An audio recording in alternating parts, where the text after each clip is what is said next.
Good afternoon to us all. Welcome, everybody. Welcome. Thank you all for being here and on time. We are so honored to have you all. My name is Joyce Daniels, and I'll be our anchor for this afternoon.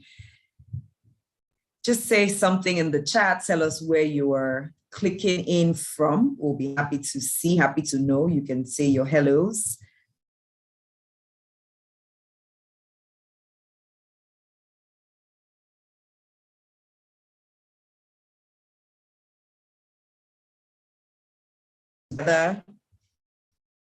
Go through the Nigerian national anthem, and it will be played. We'll sing along wherever we are. National anthem, please.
Peace and unity is what we constantly pray for. I'm sure that's the prayer on the heart of everyone, and that's what we are all committing to. This is an online meeting, so yes, sometimes we'll have glitches.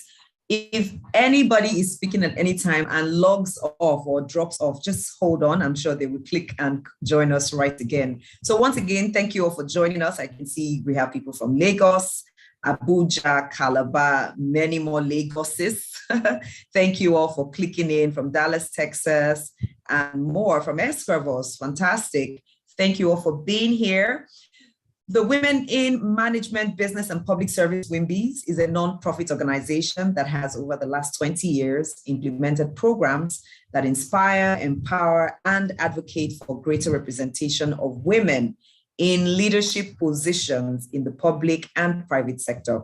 WIMBIZ is also a volunteer-based organization funded largely by donations and contributions by members and partners. WIMBIZ is also a supporter for the Code of Ethics and Conduct for NGOs.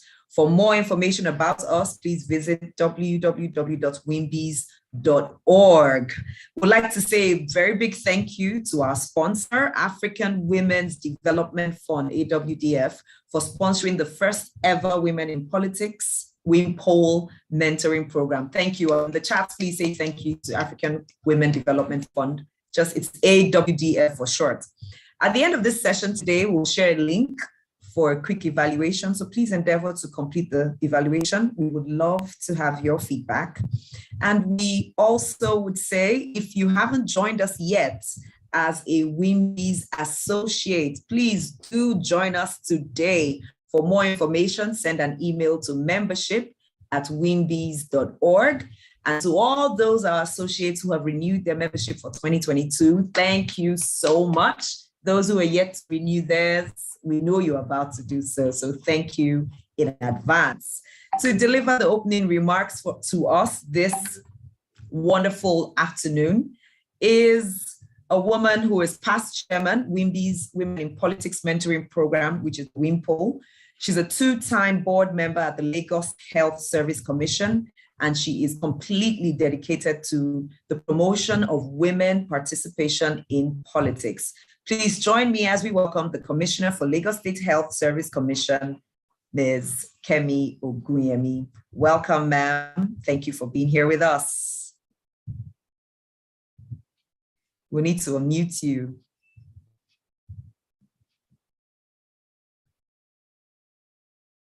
Secretary, please check so we can. Yes, okay, welcome, ma'am. Good afternoon, everybody, and welcome to this session. I just want to tell you a little bit about the WIMPol mentoring program. At the 2014 WIMBIZ annual conference, an issue that reignited was the law representation of women in politics. More importantly, the dearth of suitable qualified professionals in politics and the effect of this gap on national development. As a result, WIMPol was introduced as a platform to bridge the gender gap in Nigerian politics by training the existing and intending female politicians on the required skills to attain leadership positions. In the year 2021 to 2023, WIMBIZ intends to strengthen advocacy and inculcate mentoring into its strategy. The 2022 WIMPol mentoring program will admit women who will be mentored by high-profile women in politics. The aim of the mentoring process is to guide inexperienced women to navigate Nigerian politics. The mentoring session will commence, well, it's commencing today, February in 2022, through April 2022. The overall goal of this program is to increase female representation in politics by 15% in 2023. I'll say amen to that. Amen. We are certain that you will bring to the session, I'm saying this to our panelists, your wealth of experience and track record, as will enable us to achieve those objectives I mentioned. So I wish you very good deliberations, and I'm so glad to welcome you all to this program. Thank you. Thank you so much, Ms. Oguyemi. We are so grateful. 50%, amen, amen. Please put it in the chat, amen. Amen, 50. As a woman who is running for office as this year, well, 2023, in my opinion, is this year, and one who is hoping to see more women like me, I say an amen from the depth of my soul. Thank you so much, ma'am. I would welcome now to speak to us, to tell us a bit more about the orientation and overview of the WIMPol mentoring program. And to do this is our executive director at WIMBIZ, Madam Hansatu Adebite. If your virtual hands are free, please welcome her with me. Good afternoon, everybody. Thank you so much, Joyce. Thank you to everybody that has logged on. First of all, I want to congratulate every woman that has signed up for the Women in Politics mentoring program that is now being, on the platform of WIMBIZ. This is why I'm congratulating, is because this is the first time we're actually having a WIMBIZ Women in Politics mentoring program with a cohort. So you're actually going to be the first cohort, and we must congratulate you. I can see there are a lot of chats, people just sort of indicating where they are logging on from. And we welcome every single one of you on behalf of our founders, the transition committee, and every member of the management team of WIMBIZ. As we all know, the statistics have been low over the years, and a lot of people have asked, why is WIMBIZ going into politics? I mean, why are we even touching or scratching the surface?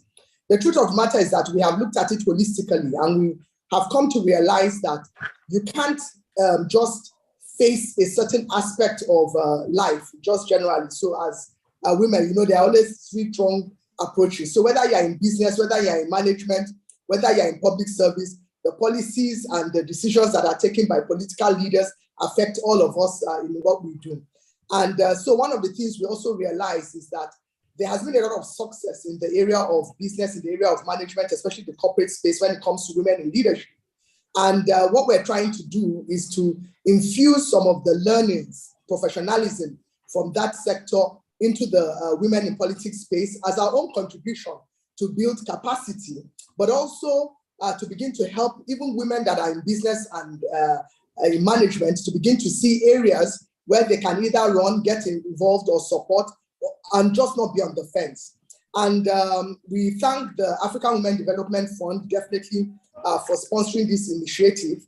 And one of the things we want to achieve at the end of this next 3 months, because it is a 3-month program, is that we'll have women that have been able to listen and infuse some learning and mentoring from people that have actually been there.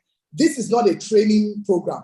This is a mentoring program based on experience and relevance of what is happening in politics in Nigeria. So we're not using any textbook approach. We are using practical field approach to ensure that we are able to understand what is really going on the field, the areas you need to put your eyes on. We have 10 established mentors of WIMBIZ, Women in Politics mentors, that were appointed in 2020. And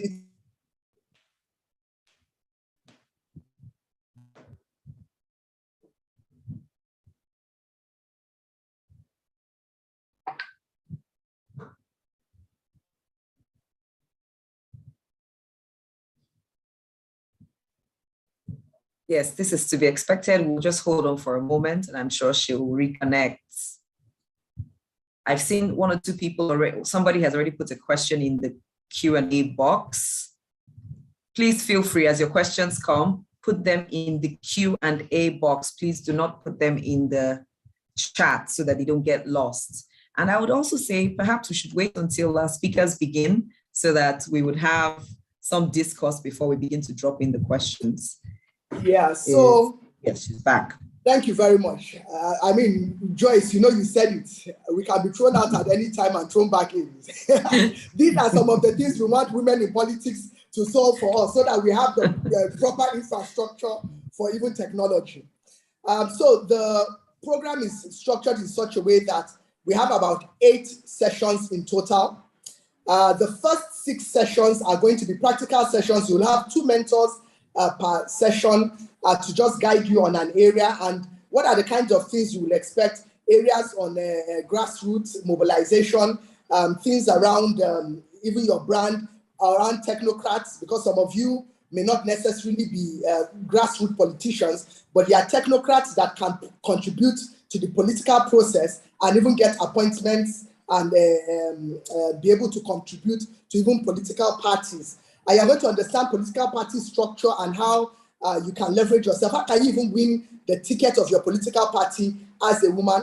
You will understand the electoral process. We're going to have somebody from INEC that will also guide us on that, and also guide us on how we're going to, how you can field your issues and complaints when you have electoral challenges. And so the head of gender for INEC will be here, the director of gender.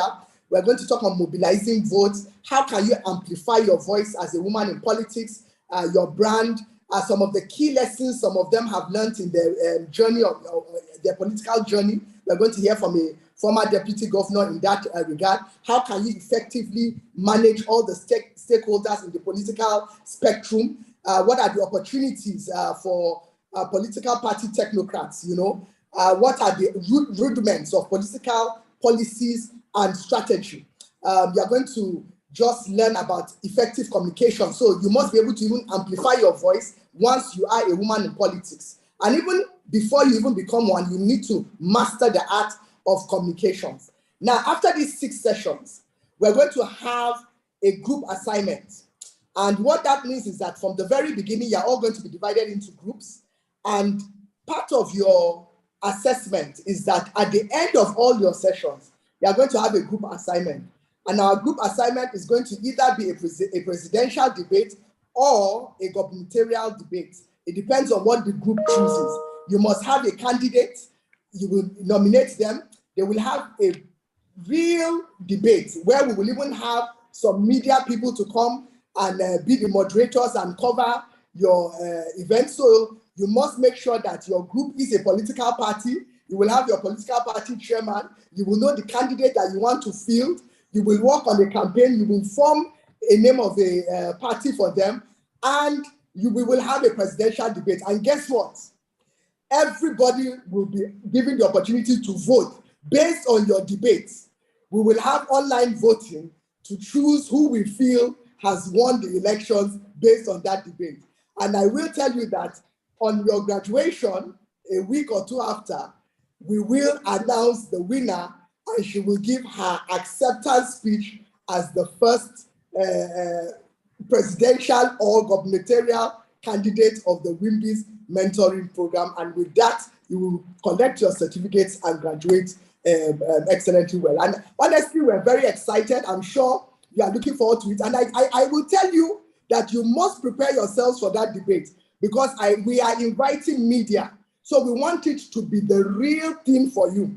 And you will learn from that. We will even have some of the mentors attend the debate so that they can also guide you on what you did well and areas that we need to work on, so that it can brush you up for what you are going to do in the real space, the real political space when you go out there. I want to thank all our mentors that are here today, and we look forward to working together with you. I don't know whether you are as excited as I am, but Joyce, I tell you the truth, it's going to be a journey. I'll hand over to you, and once again, I congratulate all the mentors. Thank you so much, Madam Hansatu. I'm smiling from my heart. My spirit, soul, body are all smiling. I'm excited. This is, and I can see all the activity in the chat. Everybody's happy. Someone is saying, no joke at all. Nigeria is not a joke. We need to be serious with it all. And I know that just because you've heard a few of these things, your interest might have been piqued. Some people came in here not sure if they want to be mentees or not. If you want to be a mentee, the link to fill the interest form is going to be dropped in the chat now. So look out for it, and please click on that link, fill in your details. We still have spaces for a few mentees to come in. Thank you so much, our Executive Director, WIMBIZ, for that very exciting insight. The link has been dropped, so go ahead and begin to fill the form to show your interest. So who will be our mentors at this pioneer cohort? We're ready to unveil them. You keep your eyes on the screen as we'll play a video showing our mentors.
We're honored to have all these distinguished personalities with us to mentor us, hold our hands, and give practical insight to the journey. All those who are already on the program, please show your excitement. I can see the hands and all. Give us some more excitement. Give us some more dancing step. Yes, Gambit has given us some dance going on, claps, raising, shouting. We are excited. It is going to be a game changer indeed. It is going to be a game changer indeed. We're about to jump into our first presentation for today. I'm happy to announce that both our speakers are here. We have with us Mr. Akin Braithwaite and Ambassador Nkoyo Toyo here with us. You can give some warm welcome to them in the chat. We're about to welcome them. But before we do, we have a poll that will come up. There will be a few questions asked. Just do well to pick the right question, and in a short while, will give us about a minute or two to put in our answers to the poll, and then we'll see the results. And then after that, we would proceed. So the poll is up. Whilst the poll is going up, I want to say a big welcome to all, so some of our mentors who are also here on the call. So thank you for joining us here today. Thank you, thank you, thank you.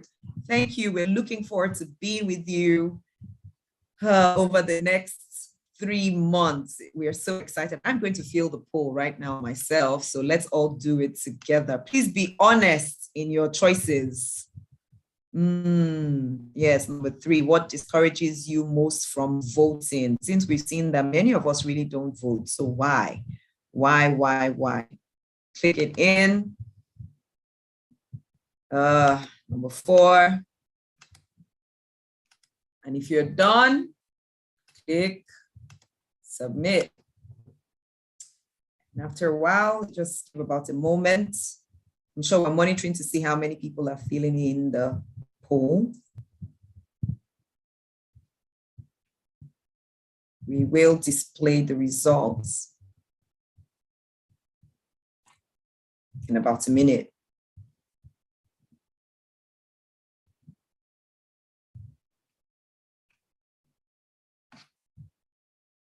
Okay, a few more seconds to go. I'm excited to see the responses. And I'm sure our speakers and mentors in the house are also excited to see the responses.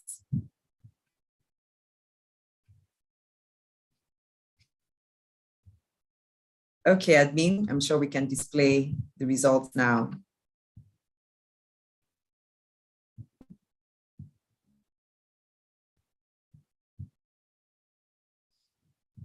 Are you running for any political position in 2023? A whopping 93% of us said no. Part of the reason why we're here is to see how to get these numbers up. Do you have your PVC? Thankfully, 78% said yes. Why don't you vote? Or what has discouraged you from voting? Credibility has a 40%, while security concerns and availability of genuine party candidates share 28%. Distance to polling units is not a problem. Okay, some other researchers have shown it's quite a problem for some people, but we see that people don't even want to go out to see the distance yet because they're concerned about credibility. And finally, where would we want to see women? What positions would we want to see women occupy?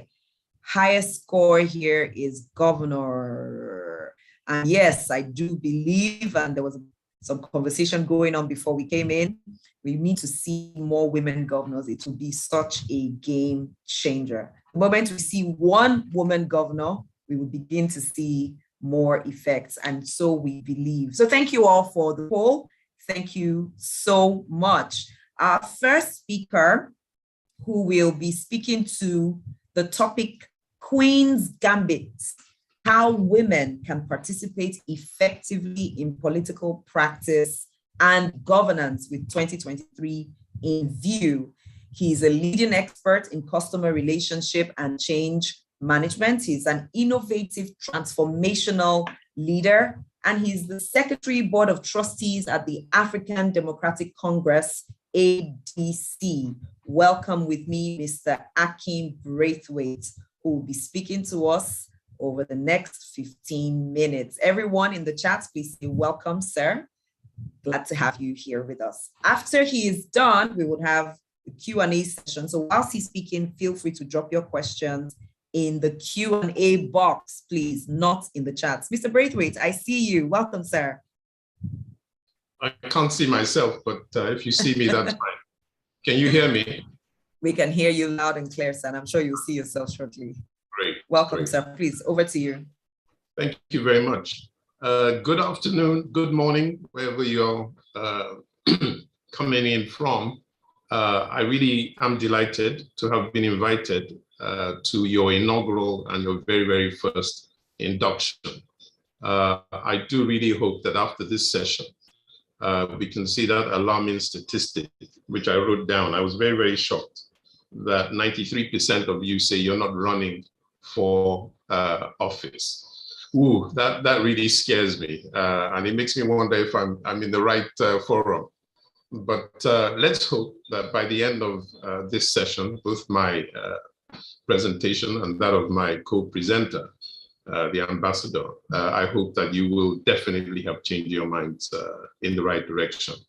So without further ado, I'm told I have about 15 minutes. That means that, okay, so 15 minutes means what? Okay, so I'll try and talk very, very fast. I don't normally talk fast, so this is going to be a challenge. Let's just see. So I'll share my screen. Okay, it says disabled. Could you allow me to share screen? Admin, I know you're on that. Or maybe you want to present from where you are.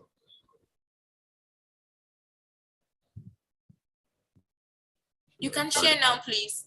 I can share. Thank okay. you. Thank you.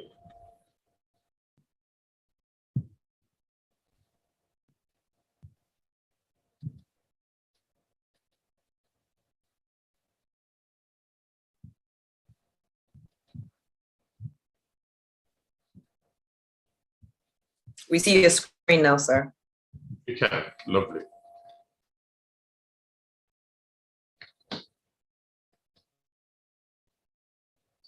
Okay, when I was preparing to speak with you, I had in mind 2023 because from the brief, it looks like you folks are really getting geared up for 2023. But looking at the statistics, I'm not so sure because 2023 is right close, it's right behind us. But let's have a stab at this and let's see what you think, you know, at the end of it all, whether it's feasible. So the practice of governance really entails a whole lot. You know, it's really about creating policy. It's about deciding on issues around who gets what. How do we deal with the Commonwealth? Okay. And if I were to give you a definition, I would say that the political platform is really a platform for controlling resources. You can see in some of the images that are before you that we're either talking about schools, education, you're talking about hospitals, you're talking about even things like waste disposal. And basically, the politician or the political party that is in government decides who gets what, how they get it, and when they get it. Now, if you aren't disturbed by anything that you see around you, I hope that you're disturbed by these images that I've put in front of you, because these are real images, these are not made up things. So right at the top there, you see that there's a van, there's a danfo that is caught up in some terrible mess. And you can see the people are already used to this because that's their own normal. And they're just going about, they're trying to enter the bus, and it's going to take them to wherever and drive through the rubbish. This is Nigeria of today. This is what we have really turned, you know, our wonderful nation into. Towards the middle there on the left, you can see that that's a school, and you can see that there are school children in their uniform who are just standing kind of idly by. It could be that something happened the previous day, previous night, or whatever, that created this kind of condition. But you can at least see that these kids are there, and they're probably maybe holding the class under a tree. This, for someone like me, this is quite disturbing. If you look at the picture at the bottom, you'll see there that it's people on the floor of a hospital. And you can also see that there are inadequate resources. So think about that when you're thinking about what is politics. Think about this when you're saying, I don't want to get involved in politics. Think about this when you're saying, I don't want to run for office. Let other people decide, because that's exactly what you're saying. When you say, oh, I'm going to let other people do it, the proxies will deal with it in whichever manner that they think. I'd like to dwell on this a bit more, but time is against me, so I'll rush off to this one. Now we talk about women and women participating in politics. Well, as you can see here, and in many, many other images, we see that women are turning out to vote. They are getting involved in it. Women want a better deal. They want a better life. They want a better life for their children. But they are just voting for the wrong people, for the wrong candidates. And why they're doing that is that they're just voting for whoever is available. So they say, oh, you must go out and vote, get your PVC and so forth and so on. Okay, so after I get my PVC, then what? All right, just go line up and just vote for anyone. If you don't present yourself, then what you're saying in effect to the world of women and men, of course, is I'm not interested in representing you. Find whoever you like out there and just go vote. So I keep hearing this, go get your PVC, go get your PVC. Then, and vote for who? Okay, is it status quo? So we need to be careful when we say we're not interested ourselves. You know, let somebody else do it. Now I'm trying to move to the next, and it's hanging.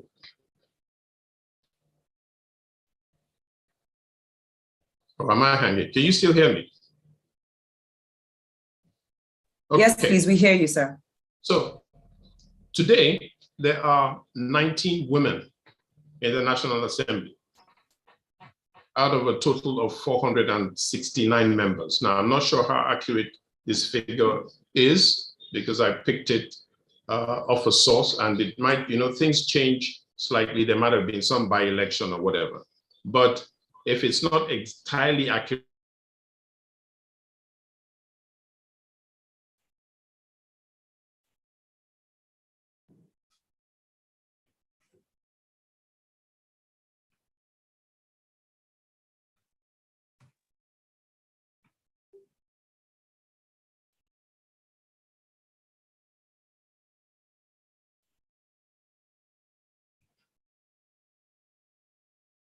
civic responsibility and duty to make sure that this country runs pretty well.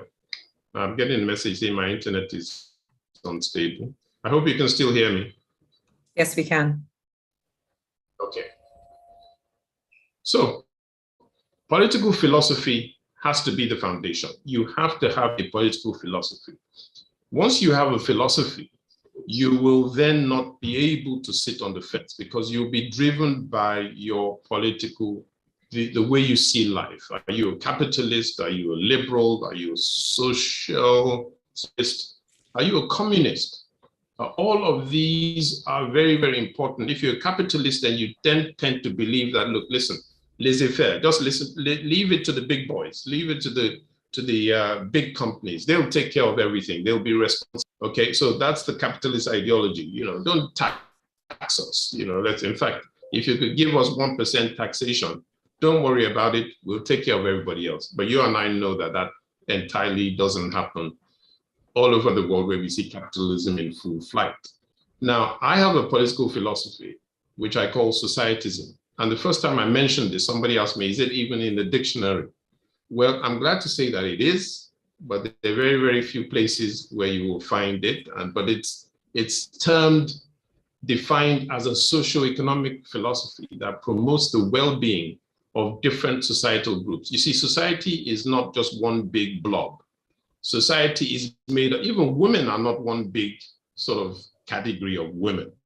Like I said, there are women, if you look at the philosophy, there are women who believe in capitalism, there are women who are liberals, there are women who are socialists. I haven't met any communist women yet, but they exist. Okay, so I look at society. We in ADC look at the society as different groups and different CADA, and we have to be able to identify, because it's about diversity. So how do we identify all of these groups and then ensure that every group is supported, you know, to the extent that you're also able to preserve the rights of the individual to create wealth. So there is a distinction between societism and socialism, okay? But it's important that you get your own philosophy and your ideology right. Once you do that, you will find that it's very difficult for you to fall into any rubbish platform, because you're going to be guided by your philosophy and ideology. So run for office. You have to run for office. It's an imperative for all patriotic citizens and all of those that want to see the better for this country. In the 2019 elections, out of 26,000 contestants, only 2,860 were women. So no wonder you have only 4% in the assembly, because women are just not showing up.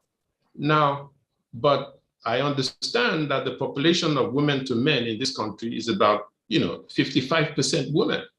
So why are women deciding suddenly that let's leave it to the men to get on with it? Now, we've all seen what the men are doing. They've taken us to the edge of the precipice. And I was so glad to see in the poll results that said only 28% of you are concerned about security. Now, that's amazing.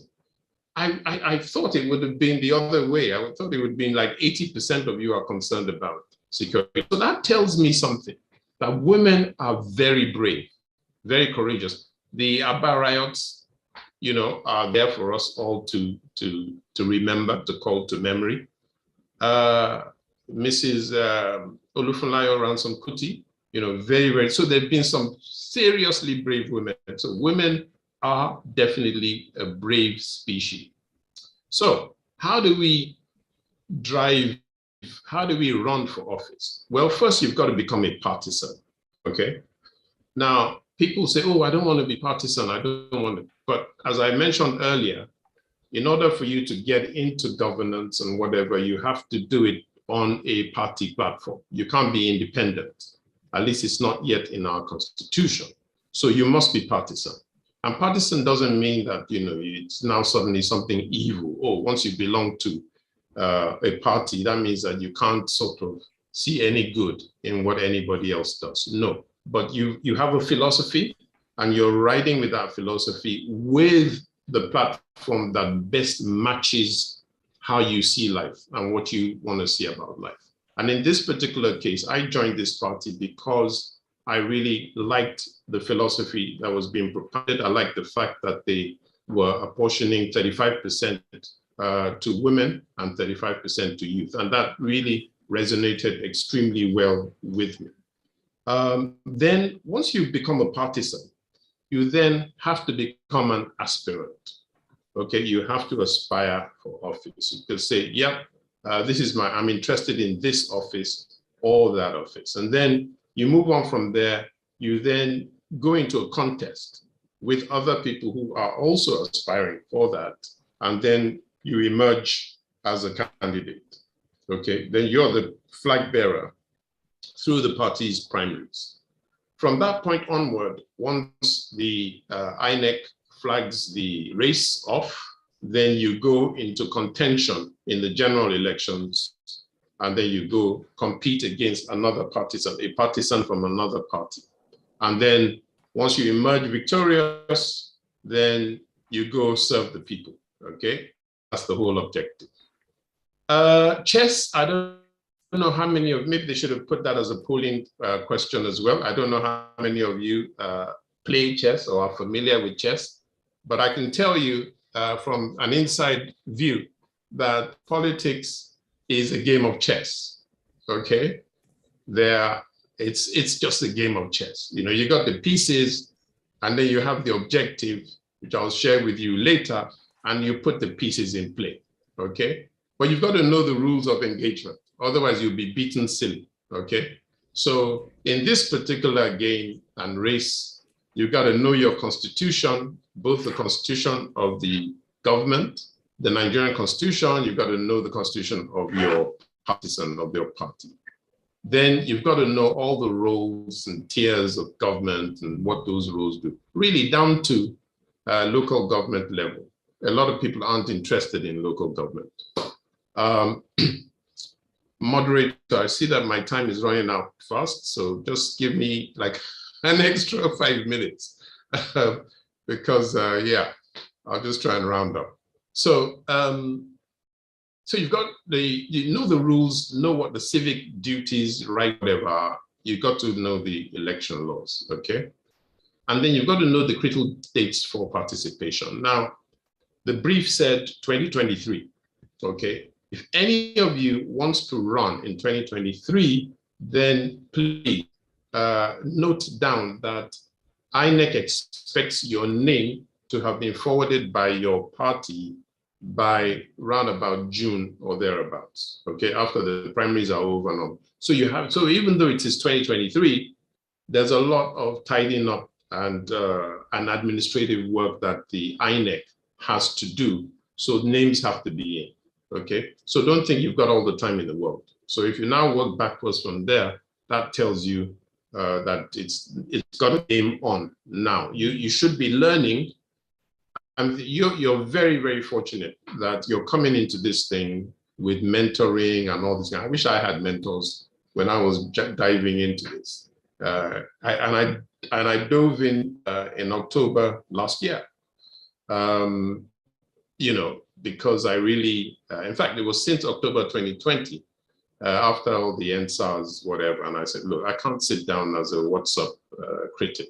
I just need to things. We set up a new party right into 2021. That was impossible, you know, all sorts of hurdles that we couldn't surmount at INEC. And then we couldn't even get past first base. We couldn't even apply. You know, they came up with all sorts of reasons. They were upgrading their system and all this kind of stuff.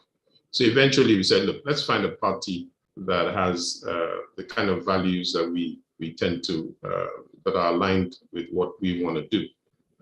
And then so that started, and we, you know, effectively, myself and other affiliates got going October last year.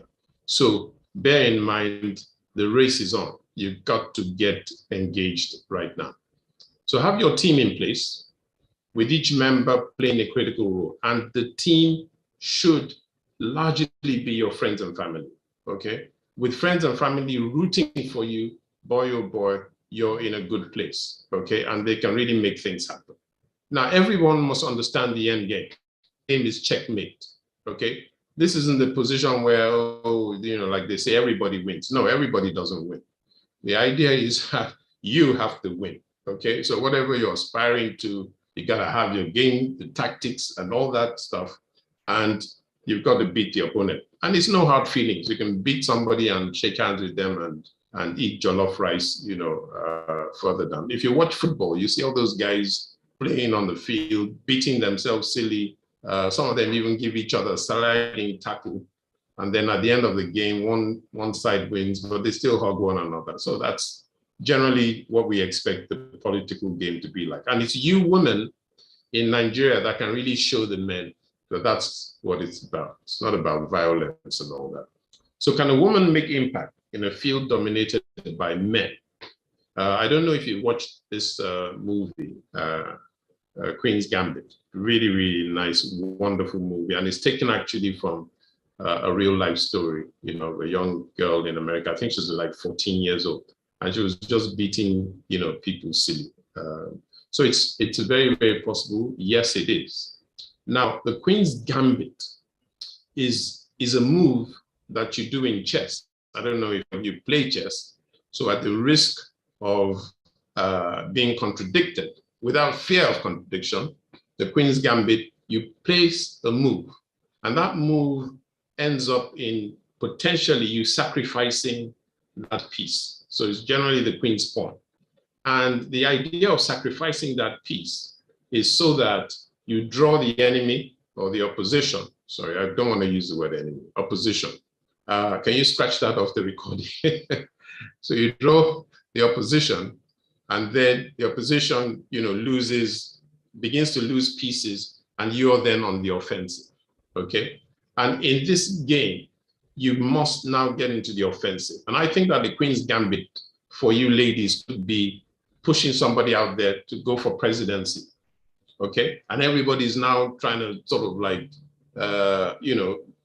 push that person aside, but then you're now playing the down ballot, okay? You're now moving in for all the legislations and whatever, because that's the real game, of checkmate. So the mission possible is you must occupy the legislature, and you must do that systematically, okay? There are 360 seats in the House of Reps, Green Chamber, and then there are 109 in the Red Chamber. That's not too many numbers. There are too many women for us to say like these are numbers that we can't sort of have. Maybe, let me say 40% should be able to get into either one of these houses if you play the tactics right, because that's where the balance of power is. Regardless of what people say and how people are jumping up and down, the president is only one individual. And is getting away with blue murder now because those who are occupying these houses aren't really interested in doing the right thing to a large extent. They are compromised already. But women are very difficult to compromise. I remember that famous instance of off your mic. If you remember that, the woman just refused to stop. That's what women are like. And that's what we really need. So money, they talk about money. Perhaps you could have asked that in the poll as well, maybe in the next poll. But I can also say to you, the role of money is overhyped, and it's not something that you really, really need to worry about. And I say that very seriously, because if you look at the election results from 2015 to 2019, the number of voters versus the registered is going down. So if money was playing a massively great role, this would not be happening. So people are taking their money and whatever and just saying, well, look, there's no way I'm going to vote for you, because people see that these are not the right choices.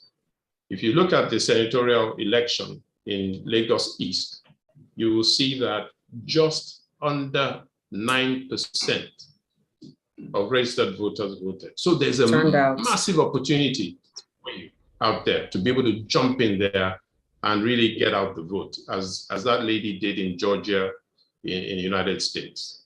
So the game changers, I can't dwell on this, but these are really the game changers that you're going to use, the internet. Women complain about meetings and the time meetings happen at night and so forth and so on. But now marriages are happening via Zoom. Funerals are going on via Zoom. You name it, is happening via Zoom. So make sure that we're having this induction, via Zoom. Make sure that you bring the men folk onto the Zoom platform, and then they have to just start using it for critical meetings, okay? Polling agents have been another problem. In the past, people have given money to these agents and all that kind of stuff, and then they just go to the opposition, they get bribed. But you've got to change that, in that you don't want to use carpetbaggers and rent seekers as polling agents. They must be those that belong already to the network, okay?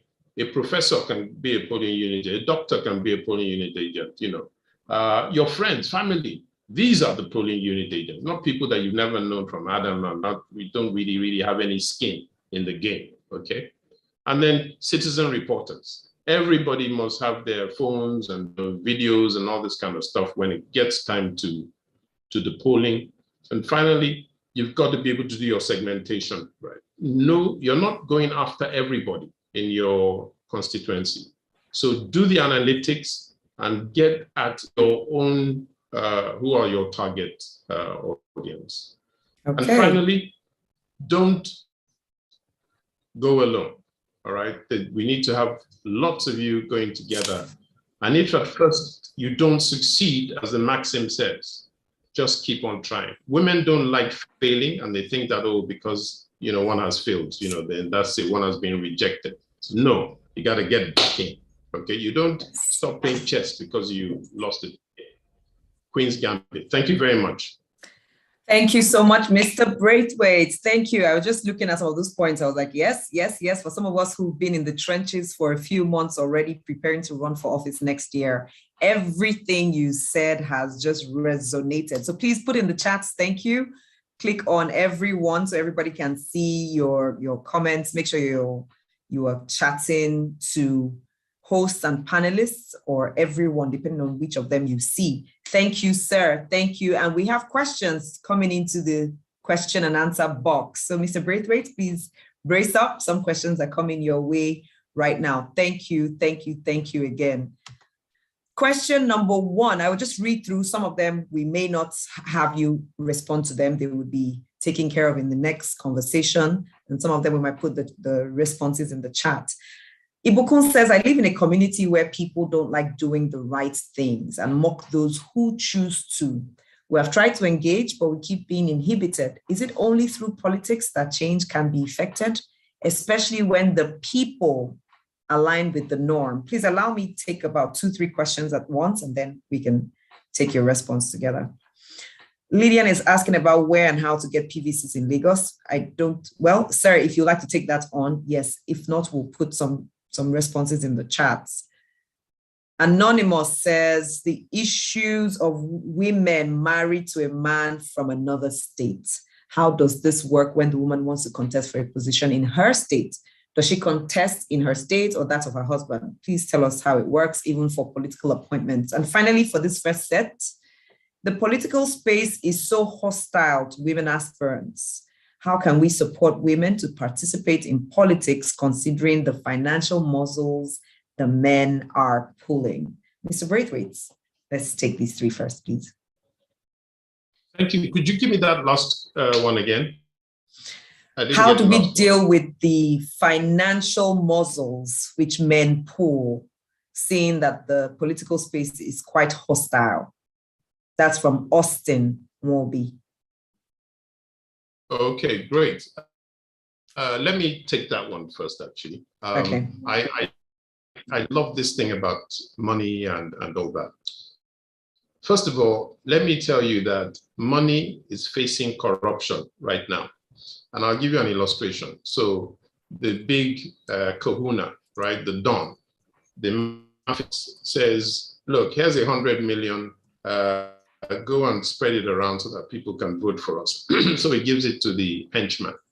So the hench guy takes the 100 and he says, well, my father didn't born me as a monkey. So he takes 90 out of the 100. Because remember, Don didn't ask him to sign a receipt or whatever. There was no audit of that money. So he takes 90 out of the 100. He passes the 10 down to his own guys too, to go and spread it around. So the guys to take that 10 and they say, well, you know, nobody's going to know if we take 5 out of it. So by the time the 100 is getting to the relevant parts, it has dissipated itself in value. Now, 2015, if you were really kind of switched on to what was going on in politics, the president then came, and you see things in Nigeria, there's really not that many secrets, you know, because somebody's always going to go and mouth off, you know, I think. So they came with private planes into Lagos, and they really, really wanted to secure Lagos. So they came with these massive bags of money, and it was in US dollars, okay, USD. But at the end of the day, they still didn't make it, because that USD, some of it landed in flats in Nkoyo, in cabinets. Some of it landed buried in, you know, graves. Some of it was eaten by snakes and so forth and so on, okay? So money, all right, isn't really, don't let money, don't even, whenever they say to you, oh, money, money, money, just tell them that it's a big lie, it's propaganda, okay? And they can give all the money that they want. As you've seen by the statistics, the money is not moving the needle. Right? If the money was making it, the needle would move, you'd see that thing go, and then they would have what they want. The money is not doing it. So what we have to do instead of trying to just throw money around is you have to build relationships, okay? Those people that you never look at in your neighborhood, that you never greet in the morning and all that kind of stuff, you've got to start greeting them. You've got to start sort of caring about the mess that is in your ward, that is in your neighborhood. They say politics is local, and absolutely correct. Politics is very, very local. It's what's proximate around you, the broken road down your street, around the corner. Those are the things. So what you need, rather than cash currency, you need social capital, okay? Social capital is building relationships that now become the capital. That's the currency that we need. So don't let money be the thing. Women married to men in other states. Now, there's a young lady that has just declared that she wants to run for presidency. Her name is Khadija Lamidi, I think, yeah. And she told me, I said, what did your husband say and all that? So she said it took her 2 years to get, she's been nursing this kind of ambition or whatever, and it took her 2 years to convince him to say yes. Now, if anything at all, you women have one lovely gift, and that is when you want to talk the man round, you don't give up. And so you've got to use that gift. So first is to deal with the husband at home. Say, hey, hubby, I really want to do this thing. I'm not going to do it in your state. I'm going to go do it in mine. And here's the reason, my state is going down the tubes, so that we can, really, really be happy, our family and whatever. So let me go do this. So even if it takes you the next 3 months, boom, boom, boom, get on that man's case. Now, as far as the party goes, it's your judgment would be to probably do it in a place because once you've decided where you want to run, remember, you've got to be proximate to it. So if you think you're going to be going back and forth because the people need to see you, then I would rather say do it in a place that is proximate to you. And if you do it where you and your husband are, the likelihood is that eventually he will get around to even supporting and having to lend weight to what you're doing. So the first thing, convince him that you want to run. And then I think you should do it where you're both, living, unless you're both separated and or unless you can crisscross your hometown without too many problems. But you shouldn't have any issues in terms. So that's really a case for you and your husband, because you should be able to vote. First of all, you can vote where you're resident. That's what INEC is doing now. It's saying, look, you can change where you are voting from to where is closest to you. So even INEC gets that as well, which will lead me to the other point about PVCs. So if you check the INEC website, it's actually listed places that are closed, physical places. But what you can do is that the link in the chat. So just go online first, and then you see the various places, and just make sure that you're choosing where you're most likely going to spend the night on the eve of election, okay? So that it's going to be a stroll, all right, down the road. Is it only in politics that women can get involved and achieve? Well, women are involved in everything. First of all, let's again come back to the definition. Politics is everything. It's everywhere. Whether you have an appointment or whatever, you are involved in politics. Okay, because it's, as I said, it's about deciding who controls and how do you control the resources, who gets what, when, how. But if you're talking about governance, I'd say you just look at those statistics. They are abysmal for a country that has so many bright women. And the missing equation, we've been 20 years now on this journey of this, I don't know whether this is the third democratic, whatever you want to call it. Cycle. But look at where we are. We aren't anywhere. We got actually gone retrogressed. We've gone backwards. Okay, is that what you want? And we're saying in effect that there is a missing thing here, and that is women. I mean, God created man and woman for goodness sake, for a reason. So if women aren't going to be in governance, then there's an imbalance, okay? If you look at countries like Rwanda, Rwanda has 51% of women in it, and so forth. So we're Nigerians, you know. So I think that argument, I think, is done.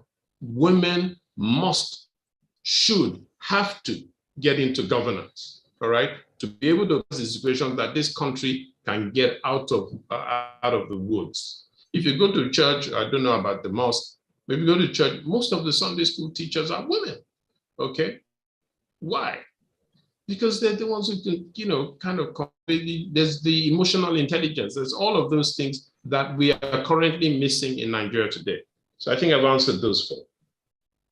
Thank you very much. We have just about 4 minutes or so for maybe 1 or 2 more questions. I'm trying to choose which of these. Toyo says, how can one get information on political parties?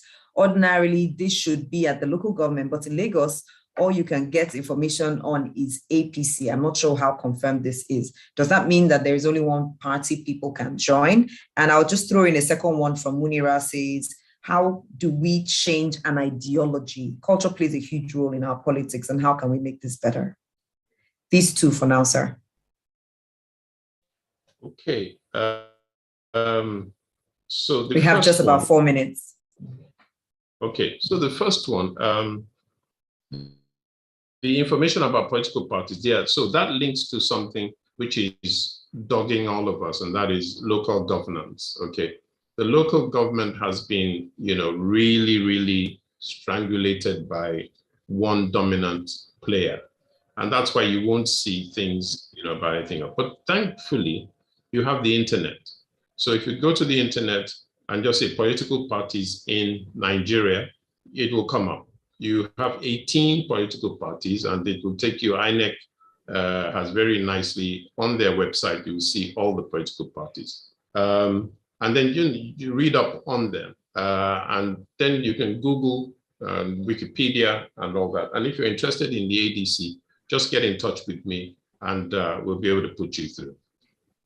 So regarding the changing of ideology, I really didn't understand that question. Is it, how does one change one's ideology? Or I didn't get that. It's more like, how do we change a society's ideology? People already have how they think about politics and women in politics. So how do we change their mindsets? Oh, great. Okay. So there are about 192 of us on this session right now. Mm-hmm. And you know, the law of exponentiality means that you speak to 5 people, those 5 speak to 5, and then it just keeps growing. I don't know if there's any mathematician here. So it's actually the way it was in the olden days, where one person influences on. And if you look at social media, it's really about influencing socially, okay? That's why it's so powerful, because it's about, oh, I love this, so you share it. Boom, you know, here it is. And you're sharing it amongst people who are in your circle, all right? So look at it all from a circle, a network type of thing. Don't go thinking that you can just go on the parapet and then blast everybody and think that's going to make people reorientated. No, it's about taking small cells. How do these get people to go and blast themselves and commit these atrocious, you know, killing, suicide bombing and all that? It's in small cells, okay? So the cell thing is still what is required. And then in your societies, in your churches, in your mosque groups, you know, all of that's where to spread. And social media is going to be, is very, very, don't listen to everything they say about, oh, social armchair. No. If they thought it was armchair and didn't think, they themselves wouldn't be used, okay?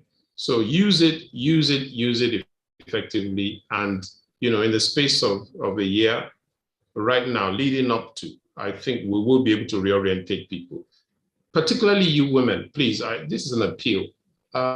women, you're the socialites. You're the ones who are into all the parties and all that kind of stuff and whatever. I think you should spare some time now to in between those parties and whatever to let people know, hey, this country depends on you. This is yours. We have to change. We have to get involved. When you women keep saying that to each other, the message will get through. Thank you so much, sir. Each one tell one. Everyone in the chat, please say thank you to Mr. Akin Braithwaite for delivering this time, this speech, these words of encouragement and instruction to us all. Thank you so much, sir. Some major takeaway points is societism is very important to us, one that feeds the need of different strata of society. Be partisan, you have to join a political party. And now he said, Google it to know which political parties are in Nigeria, and then you do some more research, jump in. Know the rules of the game, don't come in blind. I've seen a lot of us do that. We go in not knowing the rules, and so we're beaten out. There are rules all across the world. Be ready to make a sacrifice. The mission is possible, not impossible. And we should work as a wolf pack because lone wolves get eaten up. So try not to go alone, go in with other people, friends, family, and other members of your cohort who are also running for office. And thankfully, we have a program like the WIMPol, Women in Politics, where we would find other women like us who are running. And so we can have a wolf pack, not going alone. And we'll stay for the long haul. Whether we win or not, we will stay and keep trying till we get in there. Thank you so much. Thank you, thank you, thank you.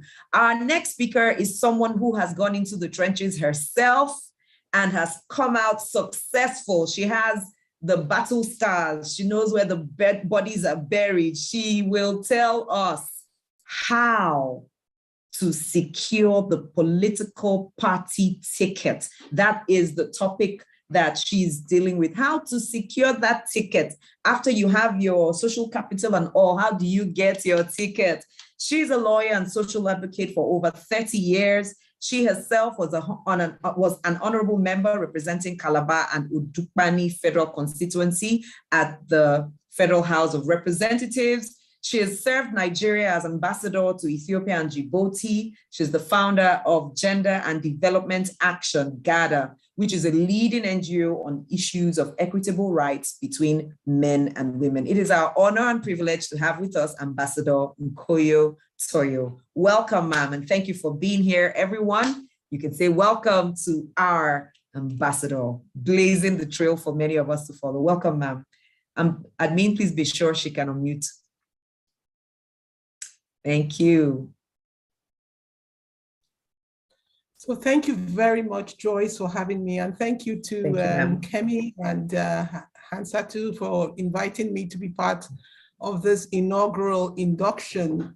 I think it's a great privilege for me to be sharing some of my personal experiences on the field, trying to do exactly what this whole project is about, which is to get more women into the political spaces that exist. I want to thank Akin for the introductory presentation that has more or less laid out the context. I'm excited to hear him talk about ideology and the philosophy that drives us. As you very well know, in many of our parties, the language is very much similar. And the context is that we look at the parties more like vehicles that deliver us into one position or the other, and not necessarily one that drives the ideologies that we believe in. Howbeit, that is the context of our country today. And that is why I would very gladly want to draw us back to the most important part of getting ready to run for any position or any office in Nigeria, which is actually securing the party's tickets, because many of the reasons why you saw the statistics that Akin presented, where you had quite a sizable, I would say 11%, not sizable enough, but quite a number of persons who did attempt to run in 2019, but only 4% got through, is the fact that they really get to the point of contesting, but either withdraw or they are denied at the level of the political parties themselves. And that's where the real bottleneck is. It's what do we do about this bottleneck? How do we change the culture of the bottlenecks? How do we redefine it, I would say? And that's the point I'm trying to make in this brief presentation of mine. Can I have the next slide, please? And thanks for sharing it already. Now, for many of you, interestingly, I think it's only 93% of you said you're not running this time around. That's pretty sad. But it also shows that deciding to run is an important part of what we need to talk about. Many of us haven't yet set our minds on running, and it's important that we do so very quickly. I agree with Akin that money is not everything, but money is very important in the political journey that all of us need to take. Another very important thing, of course, is the party. And the other thing is things like what he talked about, what your family thinks and how people around you view your participation in politics and what support structures you have. So you need to do a whole lot of sort of analysis of where are my strengths and my weaknesses and where the opportunities and threats exist so that you are able to situate yourself more frontally in the game. As he said, it's a game of chess, really. Things move around and you are forever looking at what you need to push, which token you need to move first in order to know which ones you need to follow on with. So there's a game going on there, and being a part of that game is an important part. I need to say that this mindset question needs to be something you should have addressed like 2 years. And in the case of Khadijat, we saw her taking over 2 years to prepare herself to get to the point where she said, I'm now ready to run. It's something you need a time frame to do because it's what sets you into motion and gets you working around your participation. The next thing you need to worry about is, I'm preparing to run. What do I need to think about? Okay, have I put some money aside? Not all the money, maybe. Some of the money you probably need. Have I chosen the political party that is most likely to allow me to deliver on what I believe in and where I want to go? In some cases, increasingly in Nigeria, I mean, there are two dominant political parties. And with the exception we have in Anambra State, where we have ABGA that had won the state, but in every other case, we have either the PDP or the APC.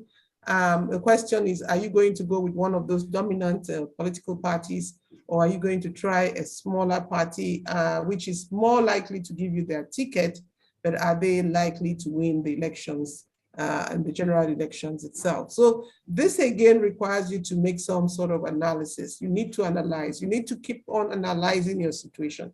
Now remember that what happens in Lagos does not happen in Calabar. All politics is local. All politics is local, which is why, for example, the dominant party in the South-South, for example, is the People's Democratic Party.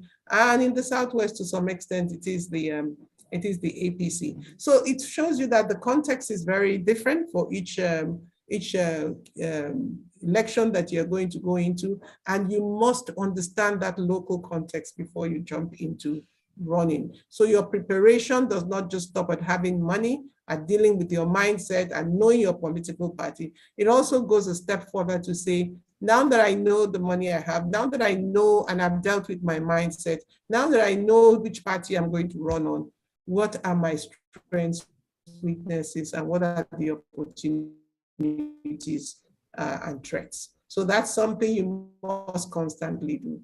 Then you start running for the ticket. Now you're putting to practice everything that you have. Just back a bit, please. Can we go back a bit? Back to the previous slide, thank you. Can we go to the previous slide, please? Okay, just quickly to say that when you're still at the point of running, now you are at the point where someone like Nkoyo is, and I'm already running. My mindset, my mind has been made up. I do have some money, never enough, but I do have some money, and I still agree with Akin that money isn't everything, particularly for women. And then I have the political party of my choice, which in my case is the People's Democratic Party. Although my state has now flipped to the APC, I have looked at it. My SWOT analysis shows me that I have more people who are likely to support me in the People's Democratic Party than I would have in the APC, because the APC is a newer, party in the state than the PDP. So that analysis allows me to look at where my strengths are, where the weaknesses are.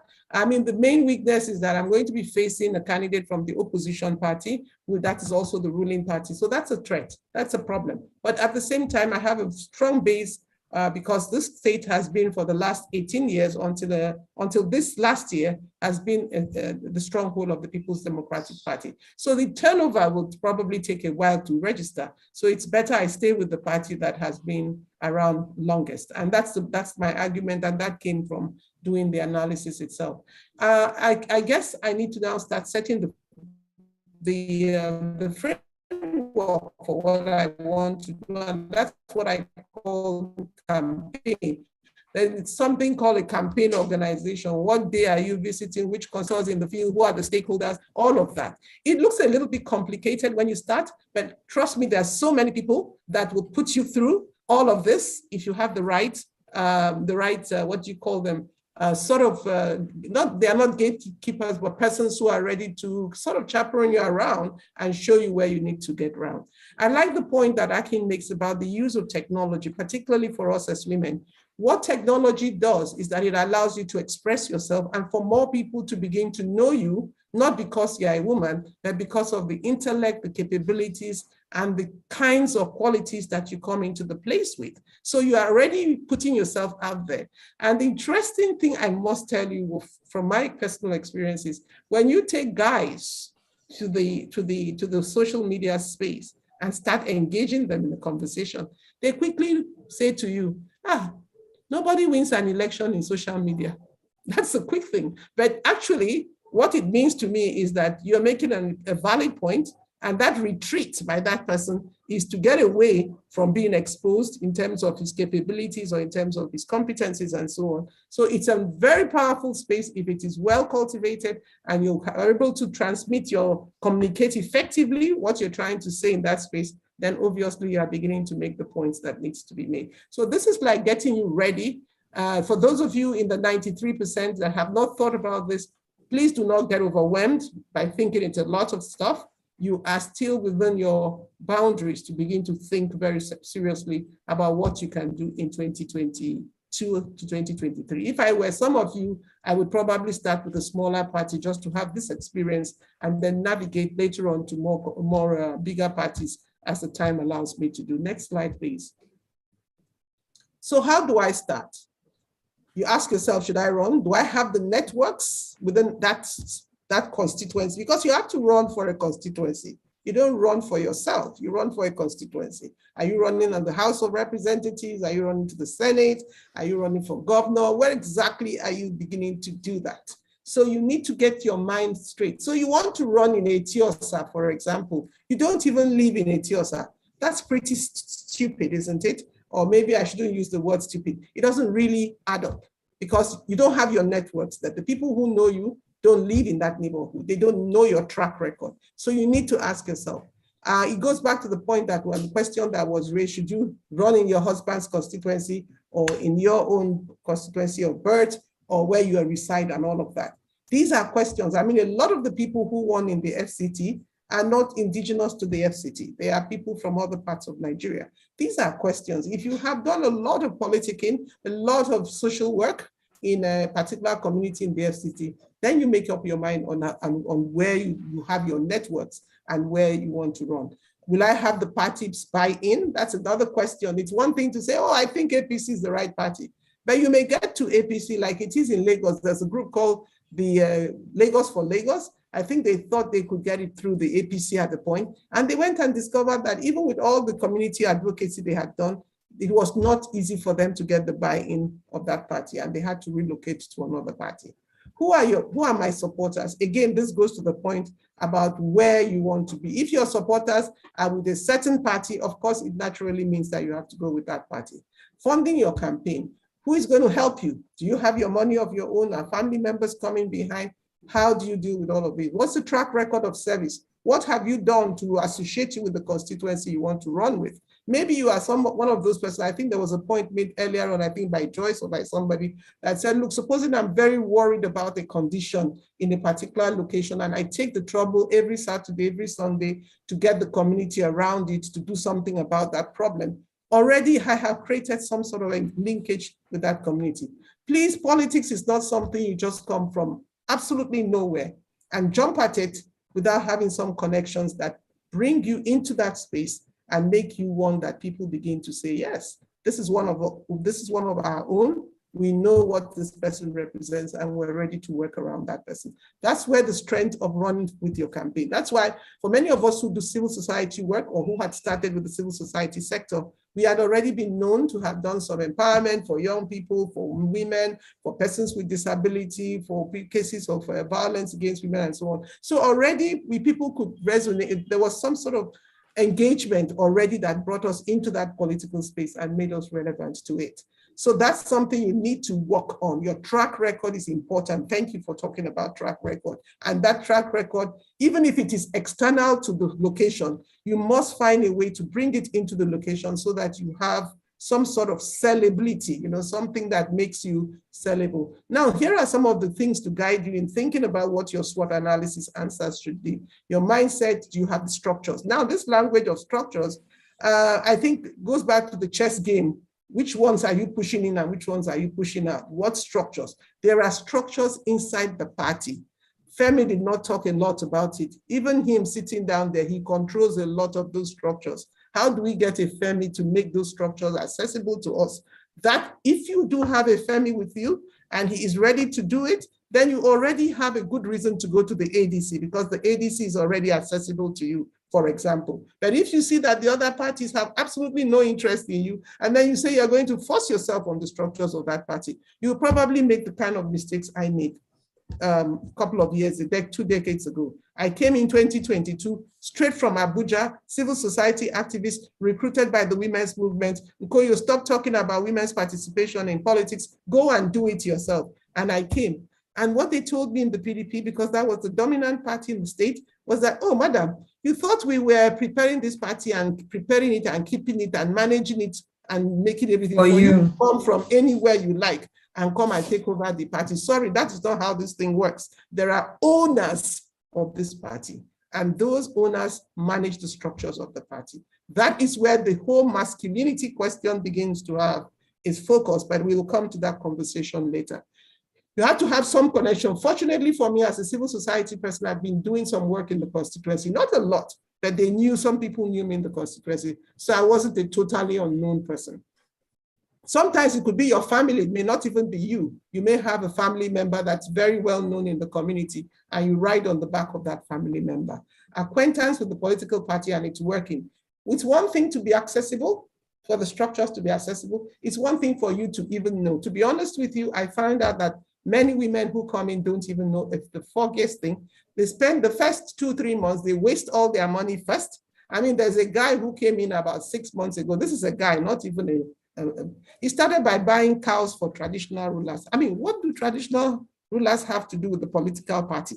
Absolutely nothing. So he spent so much money on those kinds of things people were hearing about, but we inside the party were just looking at him and wondering from which part of the world he came from, because these traditional rulers have absolutely no power over the structures of the party and they can say nothing to influence the political parties at the end of it. So all that money made some people happy, but it definitely didn't gain him any traction inside the party, which is your constituency. When I came back, I had actually no constituency. My husband is from Akwa Ibom. I'm from Cross River State. I came back to Cross River State. I decided my mother comes from one location, my father comes from another local government. These local governments are all artificial creations. You come into Lagos Island and you split it into like 4 places. So your cousin is in one local government, you are in another.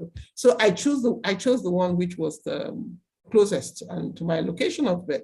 But that in itself meant I had to doubly act harder, not only to deal with the question of a husband who was not from there, but to show that I was rooted in that community and I was acceptable to them. So I was able to get that community. How much, so if you are certain about your community, then that helps you, and you know how to describe your engagement and attachment to that community in a way that when you are confronted, you are able to defend. They said, oh, you don't come from here, go to your husband's community, or you're going to take everything that belongs to us to your husband. I said, wait a minute.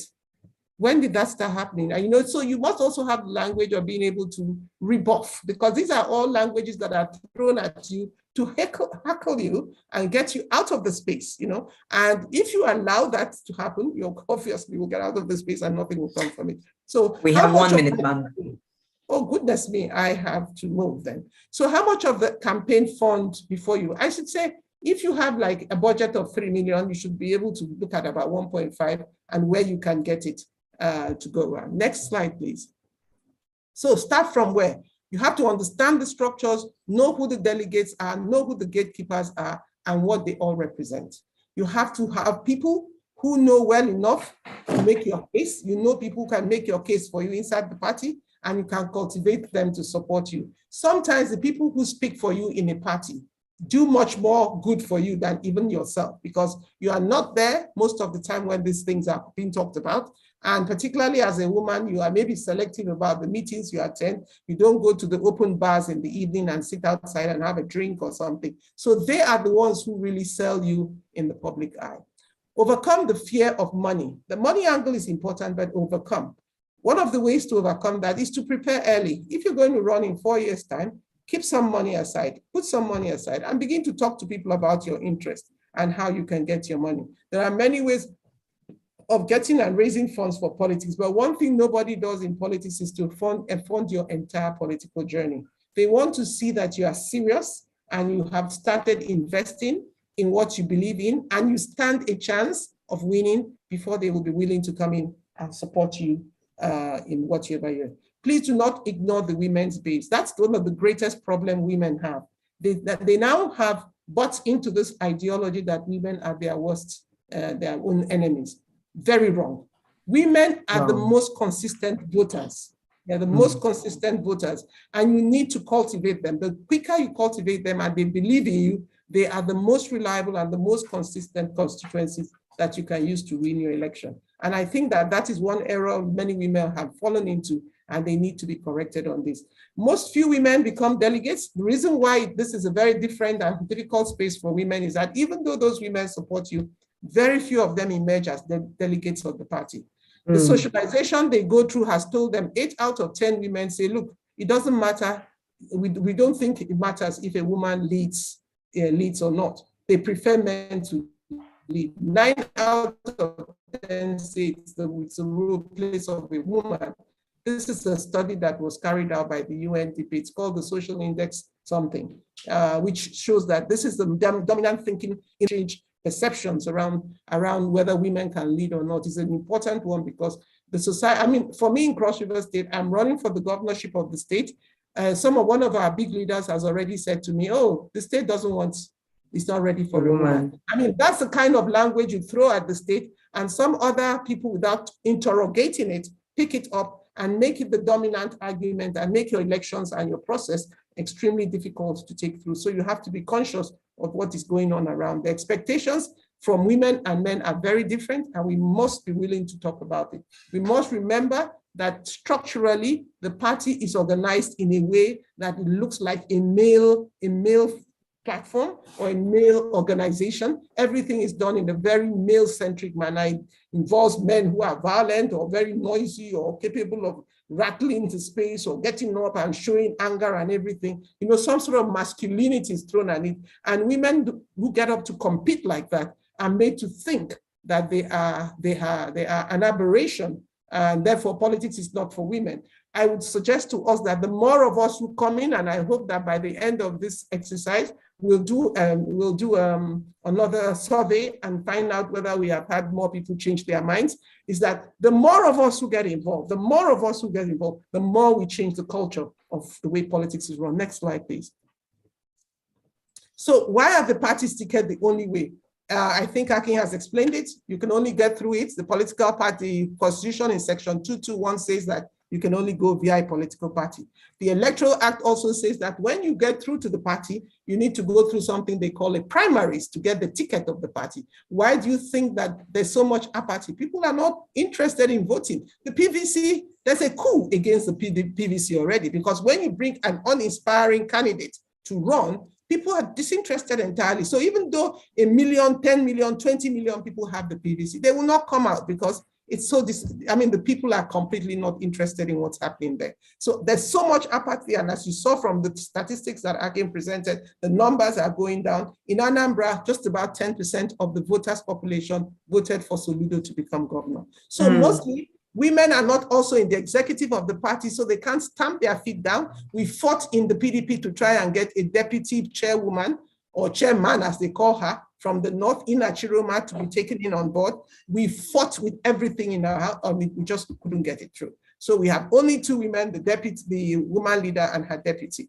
And when you have only 2, this token number of women trying to make our case inside the party, it is a very far cry from what it should be. So money is not enough. I want to say that it's not enough to make you win, even if you had all the money. Uche Ekwunife had a lot of resources, a lot of backing. People like Peter Obi were with her in Anambra. And at the dying minute, they suddenly realized that she was a woman, and they started playing the game of the gender game against her. In the case of Olujimi, again, we have seen she had the backing of the governor of Oyo State, but it was an internal battle between her and Fayose, and in the end, we saw what happened. She was even denied most of her delegates. So this is how the internal working of the party and the patriarchal nature of that system and the structural defects in the system works against women. And that's why the ticket is such an important reason why so few women are scaling through. Next slide. So I want to conclude with a charge. Let's not give up. What should we do? Why do I want to do it? Why should a woman want to get involved? Because if we need to change that culture, for the reasons with Akin gave read, we have a development crisis on our hands. And part of the reasons why we have that development crisis is because we haven't had enough women. I was sitting in a meeting of very, very important Nigerians about 2 weeks ago, and economists and some of the leading brains in Nigeria, some of the big money owners of banks and all sorts of things, got up and said, oh, the problem we have is that we don't just have enough money to deal with our growing population. We must do something about the population. The population is a big problem. And there were hardly any women in the room. And I was just looking at them and saying, very soon I will begin the born Pikino and control that Pikin, because the people who should be interested in controlling the birth things, the number of children, are the women. And that argument and that conversation should have come in through that angle, or with the endorsement of the women themselves. They were not in the room to have that conversation. So it's going to still be a male's world, controlling the resources that go into the kinds of family planning things and all the kinds of programs and interventions that would have been used to enable us have a less challenging, fertility rate that is keeping our population as high as it is. More than 53% of our over 200 million population are below the age of 19. It's a very, very worrisome. And most of them have challenges in education, job opportunities, and all sorts of things, which is no surprising that we have the challenge of kidnapping, insecurity, and all of it. So what is the call for action? We must take up this, not just because it is convenient or inconvenient. We must do something about it. It's a national emergency, and I believe WIMBIZ has a responsibility to raise the question to its national plot level and make it a problem for all the political parties. It's totally unacceptable in our country at this age and time. After 24 years of democratic rule, starting from 1999 to almost next year, we have never had a woman as a governor, and we have never contemplated that it's possible. When I told somebody I was running, he said to me, it will not happen in the next 20 years. And he did it very gleefully. And he told me that this is a patriarchal country. We must just own up to what it is. We cannot continue to own up to what it is, because what it is hurting the country, and it's making the country terribly, terribly unacceptable to the rest of us and to the rest of the world. We must rise up as women and justify the reason why inclusive politics is an important part of rebuilding Nigeria and rebirthing its future. So let me end. Where are you? This is a challenge to all of us in the House. Where are you? Are you in the pre-consultation? Are you still thinking about whether you will run? Have you not made up your mind? Where are you exactly? I said pre-consultation because I assume that anybody who wants to be a mentee already has done enough mind setting and mind searching and knows that it is time to move. Please do not allow us seasoned politicians with a lot of work in our hands. For instance, I am running and I know that Hansatu is not going to let me rest. She's going to tell me, oh, come and do this, do this. And yet the younger person or whoever it is has not even decided or made up their minds on what they want to do. Please let us move past the making up of our minds to the pre-consultation. We're now interested in running. We know where we want to go. We know where we want to be involved. We know our political party, but we're having some challenges understanding the engagement process. That will make a lot of sense for someone like me as a mentor to say, okay, to my mentee, why don't we do this? Why don't we do this? Maybe you are not at that pre-consultation. You're already consulting, you're already inside the party, but you are facing some challenges. What are those challenges? Take your time and put them down and start to do the SWOT analysis of what you think is a challenge to you and all of that. Then if you are like me at the level of contest, I may be struggling with the question I just raised where one of my big people said, the state is not ready for a woman, so what do I do? And why am I speaking up? I'm speaking up because I think that guy should be shamed and named, because you don't at this age and time come to the world and tell women that a state, even before I even go into the field to find out whether the electorate is interested in my candidacy or not, you foreclose the chances of that person going into the field. I think that's something we must be very concerned about, and we must begin to do something to guide us. Thank you very much for listening. I hope this has been useful, and I'll be happy to come. I mean, I'm sure there's so many. I haven't even talked about useful. This is more than useful. The gatekeepers in the party, but that's the main challenge. These gatekeepers are the ones that redefine the narrative. They redefine the space. They even redirect the thought process in the mind. So when you say to Akin, for example, how do you change the mind? One of the people we must deal with are those gatekeepers. In the times of old, there used to be a man called Chief Tony Anini, and he was called Mr. Fix-It. He was a major gatekeeper. And what he did was to make sure that he would be the one to say, you can have access or you cannot have access. And once that was done, the party sort of collapsed in its face. And there are many ones that are coming out now. And if you listen to the language of some governors and the way they talk down on the party and themselves, they have become the gatekeepers too. And this business of gatekeeping is a big problem. I used it when I first started. I said the gatekeepers had dealt with me.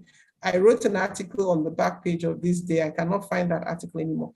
And the people in the field were livid that I called them gatekeepers. They thought I was calling them what do you call the gatekeepers? Megadi, or I was calling them Megadis. So they were so upset with me for using the language of gatekeeper. But to be honest, it was the language from the civil society space which I was using. But that's basically what they are. They are stakeholders in the party who redefine the process and who redefine direction. And they make up their minds on who to let through and who not to let through and constitute themselves. You must be able to go above them to undermine their grip on the party. And many women are not in a position to do that. But I believe that if we come together with the multiplicity of voices, we definitely, yes, we can. Thank you. Thank you so much, Ambassador Nkoyo Toyo, Her Excellency, incoming. Thank you so much, ma'am. Thank you, thank you, thank you. Some of the questions I've already seen in the Q&A box, and I know the thank yous are coming up in the chat, so keep the thank yous coming. I may not ask them to you. Permit me as the moderator of the session to say, these are questions that will be dealt with during the mentoring session. So join the mentoring program. The link has been dropped there again and again and again. Please join. If you have been thinking about it, you're unsure, you want to be a doctor. You can't know everything they will teach you in 6 years. You have to get into medical school first. And then you will see the quality of doctor you'll be. We can't ask everything and get all the answers here today. Join the program and we'll make it as we go along the way. Thank you so much, ma'am. Let me just allow us take about 4 questions that we have time for, please. I'm going to use my discretion. Please, everyone who asks a question, please, I am in no way trying to discount any of your questions. We just want to take some that we know we can make the most of with the quality of our speakers here today. Ma'am, how are structures built? Because some people really are interested in being in the space. They keep hearing the word structure, but they're not sure. I know you touched it just a little bit. Please, how are structures built? Let me add to that. What exactly do we need money for in elections? Some people will be willing, as the speaker just said, some people will be willing to support you with money when they see how serious and consistent you are in the pursuit. This person will sure expect a favor in return when you get to office. Well, so is this a good practice? I'm of the opinion this is the part of the root cause of Nigeria's political issues. And let's see, one more. Let me add, okay. My constituency is predominantly PDP. I currently work with the APC government, which is the ruling party in my state. There is a public call for youths and women in my community to run for office in the House of Reps. And the chances of me securing the APC ticket is high due to my impact in the community. But winning against the PDP candidates will be the Herculean task, as the PDP is more like a religion to my people. What's your advice, ma'am? Let's leave this here for now. Over to you, ma'am. Well, thank you again, Joyce. I think, like you said, the business of structure is a full day. You have to have a whole day on that. What are the structures? Those are the things that, the structures are the human beings who say, look, you have to bring this thing to my table. I have to decide who the delegates are. The delegates are the ones who vote in the elections. So you may be counting on Biola, Kemi, Adiola, whoever to be the delegates, and then you go to the meeting. Of course, the entire list has been changed, and you are just, you just get into that meeting and you find out that everything you had depended on has been thrown out of the door. And that's largely because that structure is in the hands of somebody. That is the person who has the powers to define what should happen within that. And now, like you said, whoever influences that person first is the one who decides who ultimately gets the favor. And the influence is where some of the money goes into. It's a form of corruption, but that's what it is, guys. You just name and shame it. That's what it is. People have to be influenced to favor one side or favor the other side. But what I noticed that they have started doing, at least in my party now, is that where you notice that there will be some sort of, contestation. The ad hoc delegates, I saw it happen recently. There are 30 of them, for example. They said, okay, how many candidates do we have in the election? They said, 3 of you. Each of you should come up with 10. So you already know you have 10 people who are with you. But the question is, you have to now go to the remaining numbers and see where you can win from. But you see, when you talk about structures, you are talking about those systems, those practices, the culture and the ways of doing things inside the party, which are not in your control and can be used in one way or the other in favor or against you. So it is a matter of choice, which the person can dispense with in one way or the other. And like they say, the law is an ass. They can push it in whichever direction. Oh, I have the powers to do this. There is a limit to what you can prescribe within your constitution on the exact nature of what needs to happen. So every political party has what we call structures. At the local government level, you have the ward structure. At the lowest level, you have the ward structure. Then you have the local government structure. You have an ESCO in the PDP, you have an ESCO of 17 people at the local government level. At the ward level, you have a similar ESCO of about 17. So you have to start your elections. When I declared 2-3 days ago, I declared at the level of my ward, which is the smallest unit. And then I have to now escalate it to the level of the local government, then escalate it to the level of the Southern Senatorial District, then escalate it to the level of the state, and then escalate it to the level of the national party at Abuja. These are all structures within the party. These are all like institutions or units or departments within the party, and each of these departments have what they work around. So you have to have some knowledge of how they work. and how you can influence them, and how they can, at least if you cannot change what they do, let them be fair and open to give you the chance to run. Many times they have been bought over and they are not fair, they are not open. I'm not saying in all times, many times, somebody is able to use, and somebody was asking what they do with the money. Some of that money goes into that kind of influencing to make sure that they have some sort of edge over the other opponents in the election. Of course, you have to go around and talk to people. For example, I'm going to another local government in about 3-4 days. I have to carry with me at least a retinue of about 5-6 cars. I have to fuel them. The people who are coming with me, after we have come back, we have to eat, we have to drink. I have to give them what we call settlement. They came with you, they cannot go empty-handed. You have to pay for police to go with you. So there's money to be spent on things like that. And when you go there, you have to land. Women will not get to land. If you not land, we never start politics. You have to land. What does landing mean? You go to a meeting and you talk. Everybody say, hey, yeah, you did talk. You the chair, you did, they're happy. Listen to you finish. You say, okay, for coming here, here is my transport. I am keeping 1 million naira. I am keeping 500,000. I'm keeping 100. Depending on the crowd, you won't see a crowd of over 200 people, and then you go and give them 500 naira. You have to give something that is commensurate. So that is what we call landing. Landing. Yes, this expectation of favor. My dear, it is not just in Nigeria that you expect favor. Across the world, if you go, you know, what do they call it? Emptying that Trump talked about, these things in Washington. All of these business interests are tied to capital and all of that. It is all man, no man, woman, no woman, and all sorts of things. That's the language.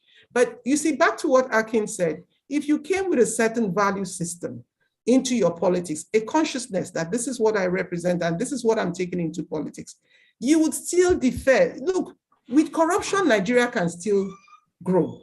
But the problem is we have excessive corruption. And the question is that the corruption is way in excess of the actual development itself. So if we were back to the years when we had only 10% of our capital or whatever being used for corruption, and we were spending 90% on the real deal, we will be where we were in the 70s and 80s, where this country was just a lovely, beautiful place to live in. But today, I think we spend less than, I am just assuming, forgive me, I don't have the statistics, it's not based on anything I know, but I believe we're spending probably about 20% of the real money, and about 80% is going into the hands of people we are giving favors to, our relatives, our friends, and all of that. And in that sense, that's where the real problem starts. And let me tell you the real reason, if you ask me, why most times women don't get into the governorship position. People dispense with a lot of favor as governors, a lot. The governors are under extreme pressure to favor people in one form or the other. Men are not used to asking women for favors. It's the other way around. So when you become a governor and you're in a position where they have to come and ask a woman, it's culturally problematic.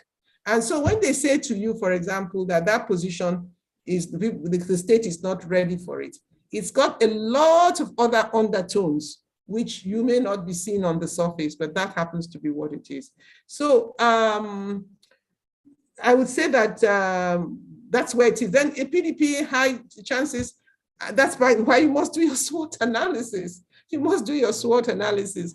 The analysis is important. If you are in a PDP stronghold and the people want the PDP, I wouldn't say sorry for you, but I'll say you need to work doubly hard in order to cross the bar. But yes, it's a challenge. I remained in the PDP because this the part of my of the country is predominantly PDP. Although my governor moved on to the APC, it's going to be a big challenge still for us. But we believe that because we have been here long enough as the PDP, we still have something we can hold on to and use to fight our chances going forward. So it happens to be a game, like we said, like Akin said, it's like a chess. You're moving from one end to the other. But please, if you haven't taken anything away, think structures, think about the gatekeepers.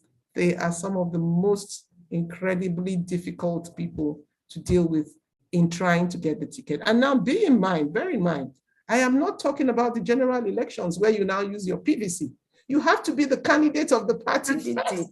At the primary it is about your ticket, yo. It's not about winning the elections ultimately. If you don't get the ticket of the party, you cannot get elected ultimately. There have been instances where you win the election in the field. By the time INEC receives the return of nomination form, somebody else's name is there. That is where money get power and where structure spoil election. So some people will get up in the structure, undermine the voice of the electorate and still submit the name of someone who probably came second, third. And we know it has happened. And when they do that, they say, if you don't like that, go to the court.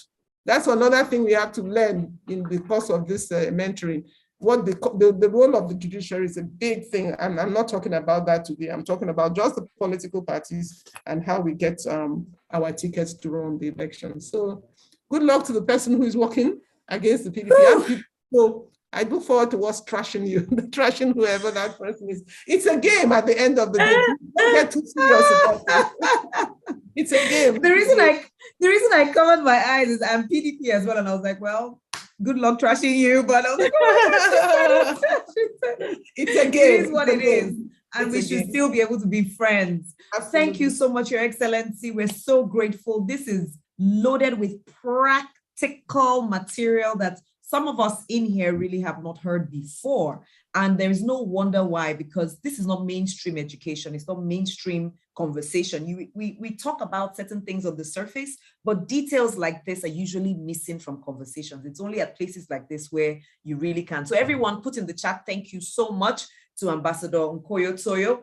Thank you. And you have our very best wishes on your journey to being governor of Cross River State. Thank you so much, ma'am. We know we have so many more questions and we're sorry that we can't take all of them. The good thing is that those of us who will be mentees on the program will have these questions responded to in due time. Thank you.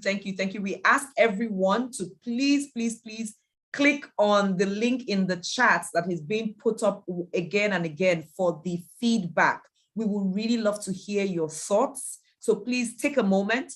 Click on the evaluation link that is being put in the chat. It has been put in several times and it will be dropped in again. You can put it in and please, when you're done, just mention in the chat done so that we can see that it's been done. Thank you, ma'am. There's still so many messages in the chat saying thank you. And we're dropping the link for the evaluation forms yet again so that everyone can participate. I think something I should just add as someone who is quite new to the space, but I've been amazed by some of the things I've learned in the past few months coming into the space running for office is not everything we have heard is true. And not everything we have heard to be true is, let me rephrase that, everything is true based on context. Everything is based on the context. So not everything is true. And we always need to ask what context was this scenario created. So sometimes we run away because we're afraid of things we have heard, but it's not always the way it sounds or it seems. Thank you. Please say when you are done. Someone says you can't access the evaluation form. Let me click on it myself from here and see. It says I need permission to okay. Is there a particular reason why mine is opening right away?